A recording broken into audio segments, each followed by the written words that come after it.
Les informations provenant du Nord Kivu, relayées par le porte-parole du gouverneur de cette province et qui font état des mouvements des troupes rwandaises et ougandaises dans le sol congolais, sont bien sûr préoccupantes, mais sans surprise. Pourquoi?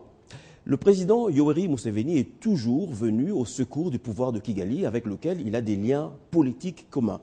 Et si l'Ouganda n'a pas tenu longtemps dans le rôle qu'il voulait se donner dans l'agression que subit la RDC, en se proclamant médiateur, c'est parce que ce rôle lui était inconfortable. L'Ouganda ne peut pas être contre la rébellion du M23 parce que l'Ouganda connaît très bien le M23.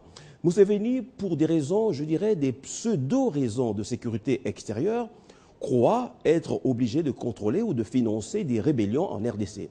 Et si, après avoir démenti qu'il n'y était pour rien dans la crise à l'Est, Yoweri Museveni envoie quand même ses troupes au Nord Kivu, c'est pour deux raisons essentielles. Premièrement, Museveni a eu peur ou a peur que l'armée rwandaise, en intervenant seule, perde le combat. Son échec signifierait l'arrêt de mort du régime de Kigali et probablement provoquerait un nouvel exode vers l'Ouganda. Deuxième raison, Museveni a un calcul politique très clair dans sa tête. En venant en aide au pouvoir de Kigali, il consolide son autorité sur Kagame.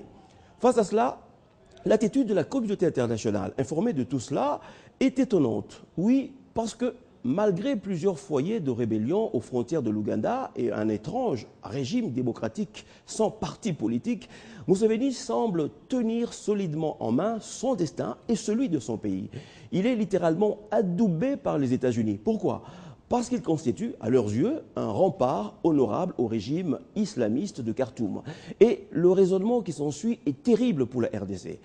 Si l'Ouganda et le Rwanda ont des intérêts communs en RDC, et si les États-Unis sont pour l'Ouganda, ils seront forcément pour le Rwanda. Ce qui veut dire en clair qu'au-delà des condamnations de l'administration américaine face à l'agression que subit notre pays, et d'ailleurs les États-Unis ne pouvaient pas faire autrement à partir du moment où le rapport des Nations Unies impliquant le Rwanda a été rendu public, il ne faut pas se tromper. Les États-Unis ne lâcheront pas le Rwanda, dont ils continuent d'ailleurs à former l'armée.